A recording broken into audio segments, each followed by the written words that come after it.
Hello guys, स्वागत है आपका आपके अपने चैनल स्टडी नोट्स पेज पर।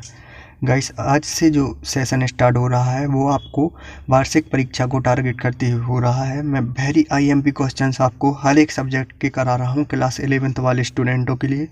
तो आपको चैनल पर बने रहना है। अगर आपको जो भी डाउट है तो आप कमेंट बॉक्स में पूछ सकते हैं।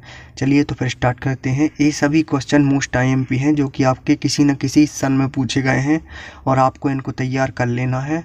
और हिंदी विशिष्ट का आज ये पहली क्लास है। इसके पहले मैं फिजिक्स की क्लास भी ले चुका हूँ, तो वो उसकी लिंक आपको डिस्क्रिप्शन में देखने के लिए मिल जाएगी। चलिए तो फिर स्टार्ट करते हैं। इसमें हमने पहला क्वेश्चन लिया हुआ है, भक्ति काल को हिंदी साहित्य का स्वर्ण युग क्यों कहा जाता है। मोस्ट आईएमपी क्वेश्चन है, बहुत बार पूछा गया है। इसमें 2008 दिया हुआ है, लेकिन बहुत बार ये क्वेश्चन रिपीटेड हुआ है और इस साल इस क्वेश्चन के आने के बहुत ज़्यादा चांसेस हैं, तो आपको इसको याद कर लेना है। इसमें कुछ शब्द हैं जो आपको याद करने ही चाहिए, क्योंकि अगर वो शब्द आप लिख के आते हैं तो एग्जामिनर आपको पूरे नंबर देते हैं। अब लोक मंगल तथा समन्वय की भावना, इसके बाद भक्ति भाव का प्राधान्य, फिर इसके बाद क्या है, स्वांत सुखाव काव्य साधना, तो ये स्वांत सुखाव। इसके बाद भाव एवं कला पक्ष का मणिकांचन योग, आप देख सकते हैं कुछ शब्द हैं, निराशा में आशा का स्वर्णिम प्रकाश। तो इस प्रकार से आपको इन 5 शब्दों को याद कर लेना है और आपको ये पूरा का पूरा, अगर ये 2 नंबर का क्वेश्चन आना लिखना है और अगर ये 5 नंबर का आता है तो मैं आपको आगे बताऊंगा कि आपको कैसे करना है। नेक्स्ट क्वेश्चन जो जिसके आने के चांसेस हैं, तो वो क्वेश्चन है आपका, भक्ति काल की विशेषताओं का उल्लेख करते हुए उस काल के 2 कवियों के नाम लिखिए। भक्ति काल में जो आप महत्वपूर्ण कवि हैं, जो सबसे पहले तो उनकी विशेषताएं, तो क्या थी यहाँ की विशेषताएं भक्ति काल की। ईश्वर की भक्ति, क्योंकि भक्ति काल है। गुरु की महिमा को देखने के लिए मिलता था, क्योंकि भक्ति काल है। सादा जीवन रहता था उनका।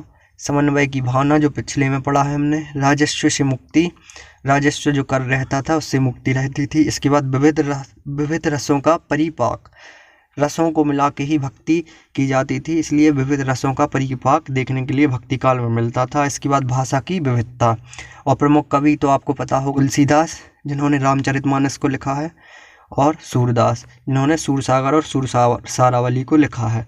तो ये मोस्ट आईएमपी स्क्रीनशॉट ले लीजिए और इसको पढ़ के जाइएगा। इसके बाद देखते हैं नेक्स्ट जो आपके लिए आ सकता है, भक्ति काल की प्रमुख शाखाओं के नाम बताइए तथा शाखाओं के प्रवर्तकों के नाम बताइए। तो आप देख सकते हैं शाखा क्या क्या थी यहाँ भक्ति काल की।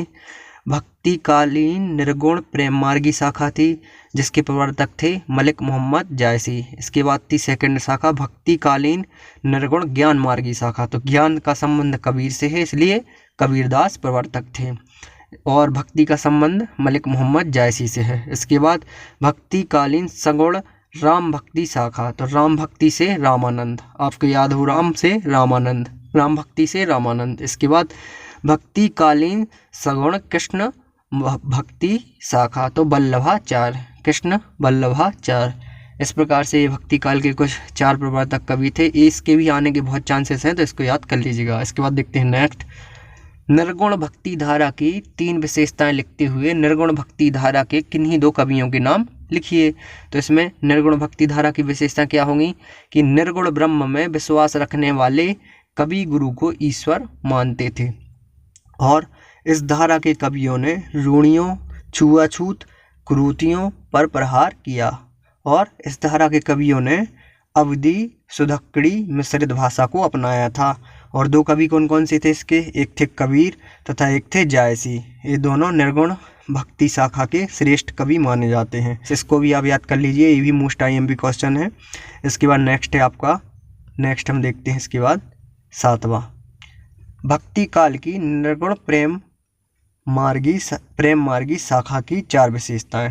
तो ये भी बहुत आईएमपी क्वेश्चन है। तो इसका क्या है, इस काल के भक्ति काव्य में कला पक्ष के अतिरिक्त भाव पक्ष भी सबल है।